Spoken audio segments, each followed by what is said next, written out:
Hey, salut à tous, ici Guillaume. J'ai l'immense plaisir de vous retrouver pour cette toute nouvelle vidéo.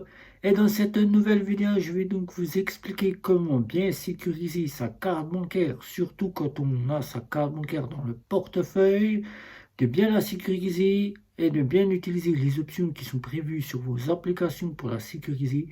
Eh bien, on va voir cela ensemble dans cette toute nouvelle vidéo. C'est parti, juste après le générique.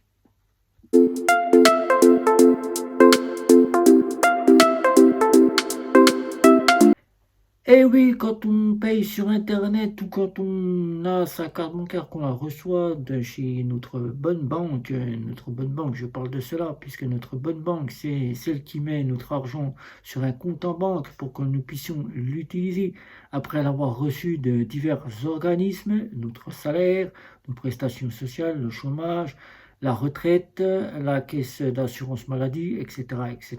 C'est de l'argent qu'on reçoit.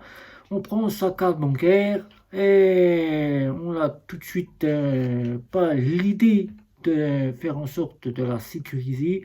On prend un portefeuille, imaginons que ça c'est un portefeuille simple.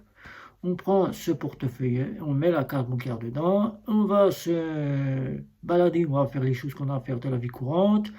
Et là, un jour, comme par hasard, eh ben, on va tomber sur une fraude à la carte bancaire, et on va s'étonner comment les numéros de la carte bancaire ont pu être réceptionnés.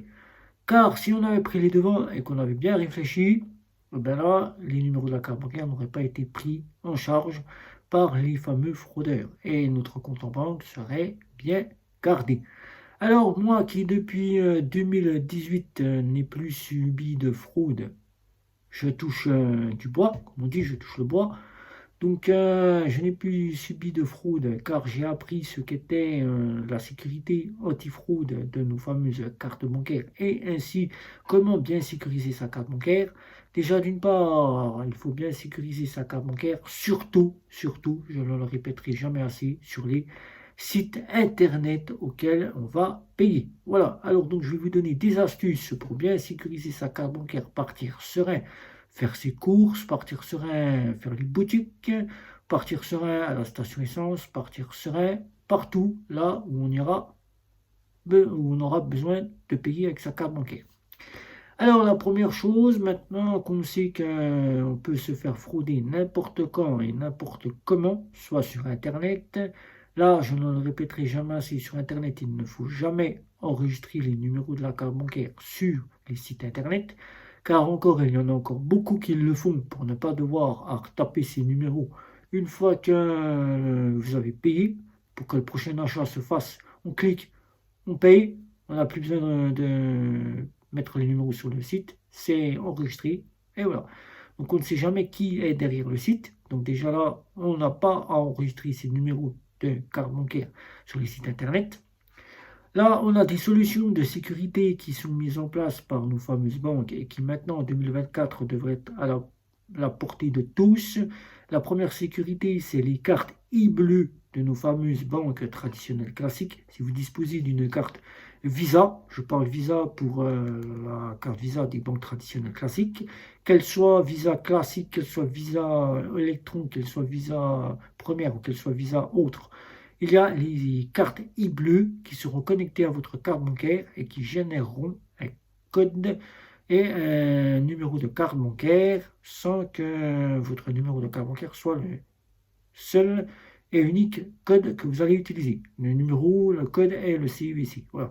Vous allez voir cela factice puisque c'est éphémère. Une fois que vous avez payé, le site e-bleu disparaît, votre paiement est fait, et là, vous n'avez pas à vous soucier, c'est sécurisé, votre carte bancaire n'est pas à la vue du fraudeur.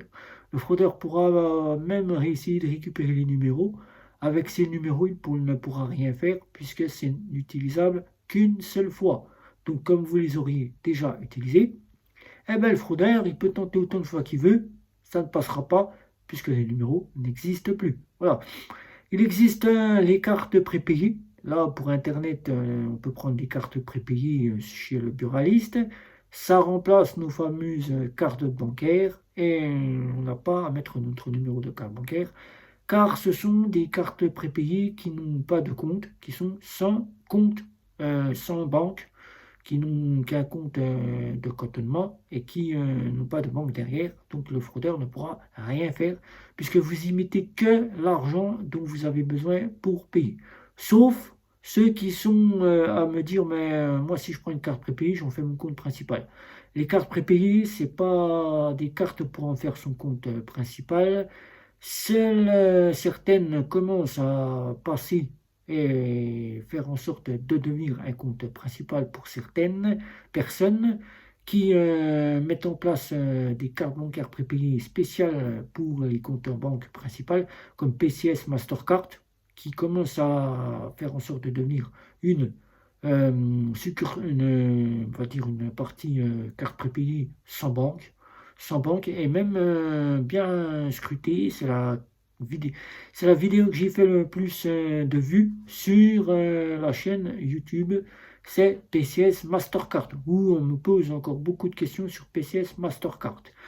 Bien évidemment, c'est la solution pour sécuriser, si vous souhaitez sécuriser les cartes prépayées, votre carte bancaire, si votre banque ne vous propose pas de carte virtuelle qui peut être dans la même fonction que votre carte de banque plastique ou de carte éphémère comme le font les cartes e-bleu, voilà, de chez nos fameuses banques qui nous coûtent quelques euros supplémentaires par mois ou par année comme les banques le mettent.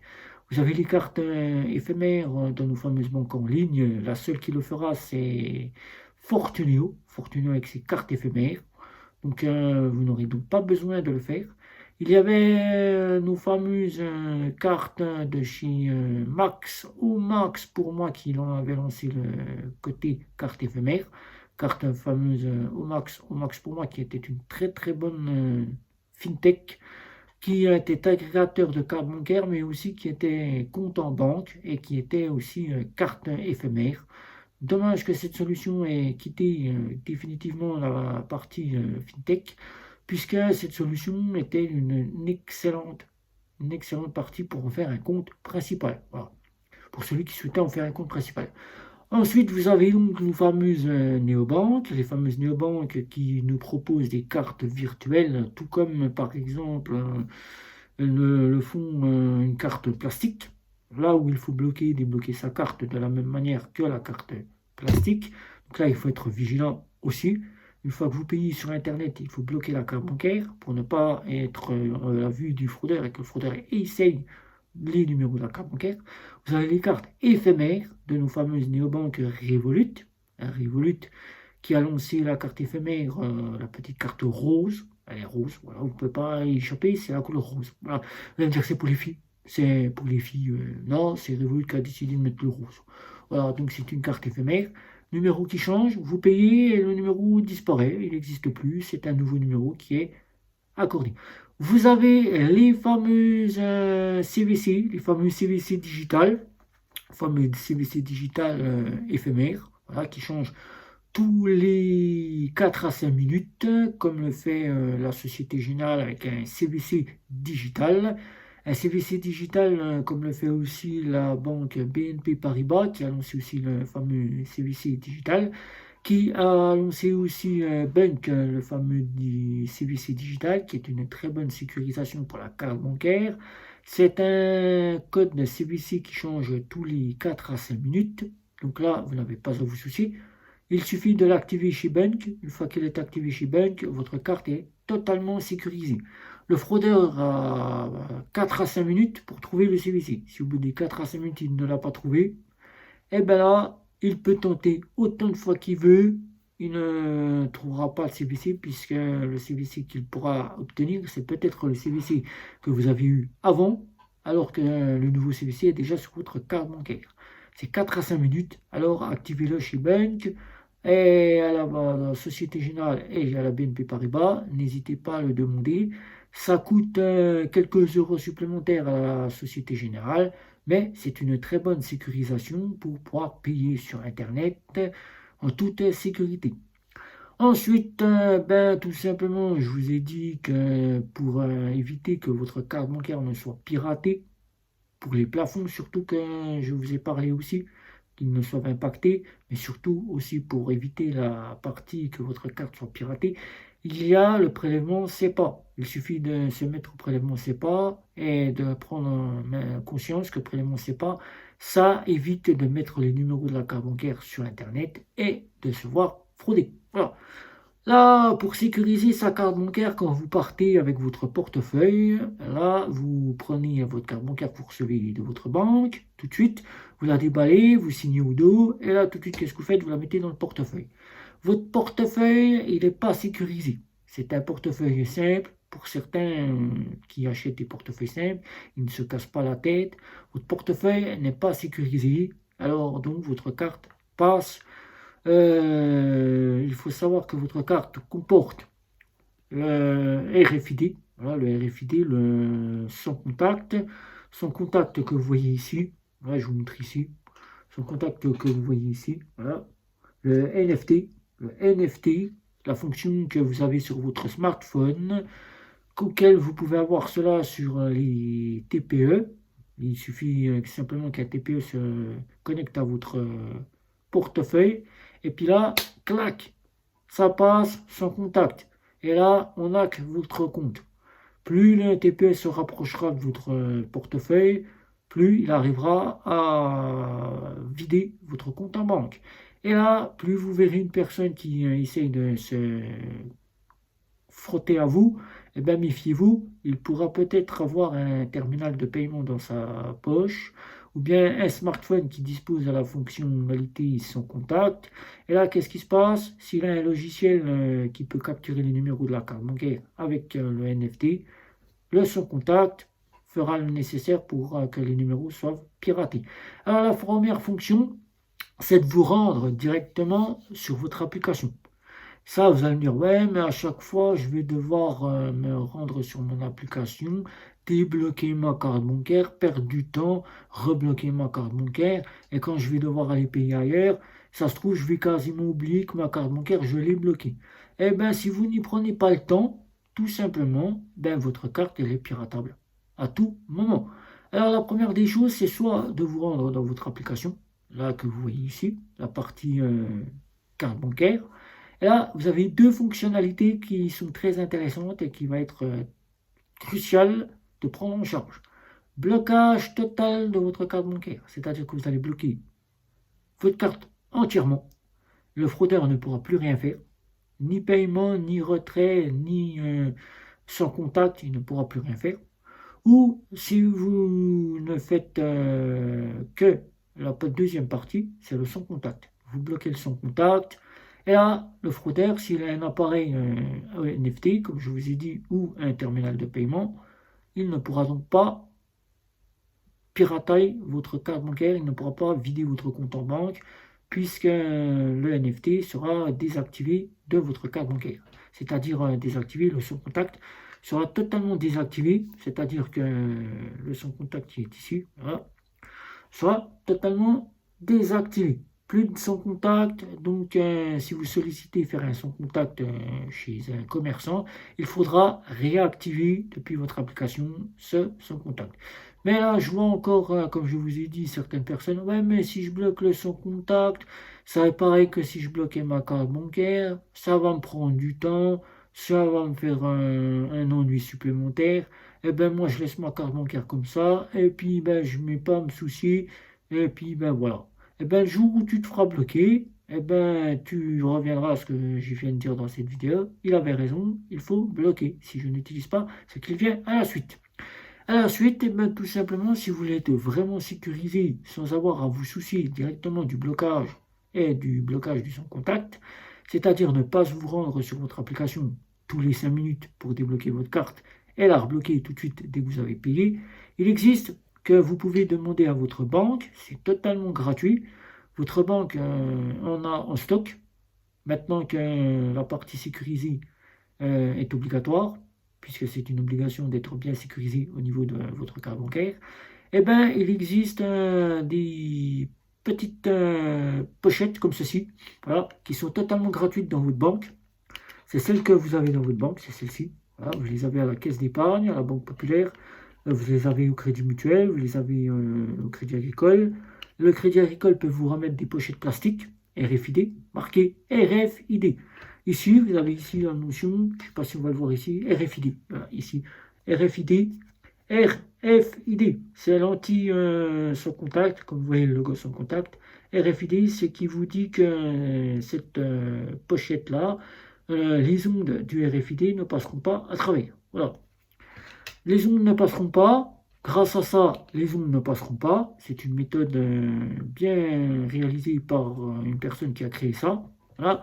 Et qui les banques vous le donnent gratuitement. Alors si vous êtes chez Fortuneo, si vous êtes chez Banque Populaire, Caisse d'épargne, Crédit Mutuel, Crédit Agricole, CIC, etc., etc., n'hésitez pas à passer à votre banque, voir à l'accueil de votre banque et de demander une pochette sécurisée pour mettre votre carte bancaire.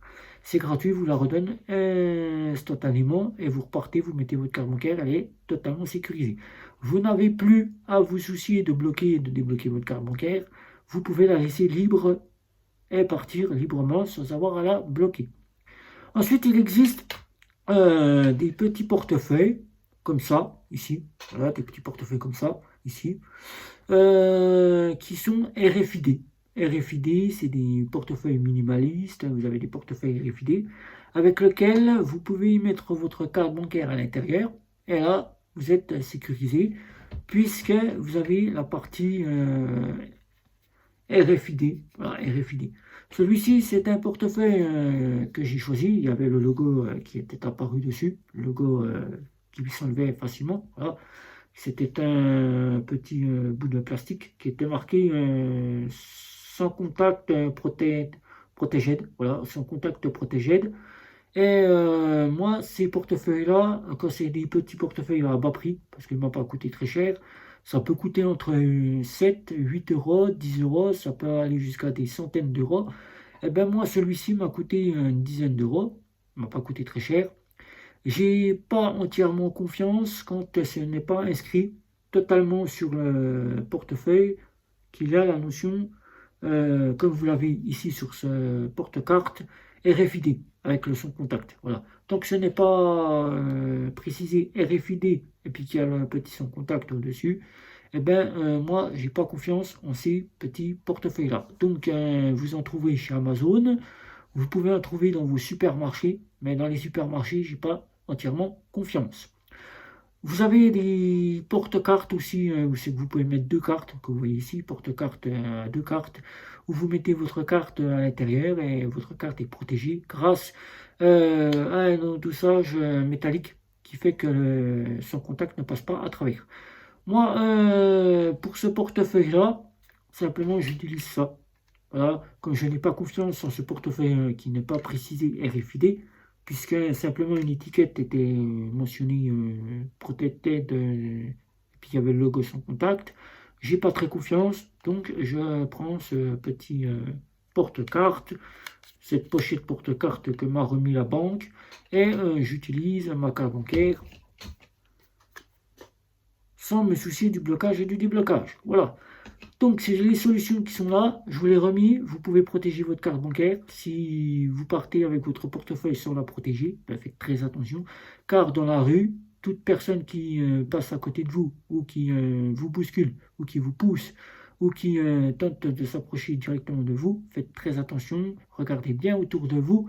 Car les petits malins, quand vous êtes dans une grande ville et qu'il y a beaucoup de monde, c'est là qu'il faut être très vigilant, que sa carte bancaire soit bloquée ou pas. Eh bien, ils ont un équipement smartphone ou un terminal de paiement qui, là, ben, ils vous suivent à la trace et puis ils vous scannent votre carte bancaire grâce au smartphone ou il passe le terminal de paiement. Et le terminal de paiement, qu'est-ce qu'il fait? Eh bien, il fait du son contact et plusieurs passages autour de vous, ça siphonne votre compte et la personne, eh ben, il a du fric pour lui. Voilà. Donc faites très attention. Voilà. Un petit like, un petit partage, les réseaux sociaux, vos questions. C'était Guillaume. Ciao, ciao, ciao.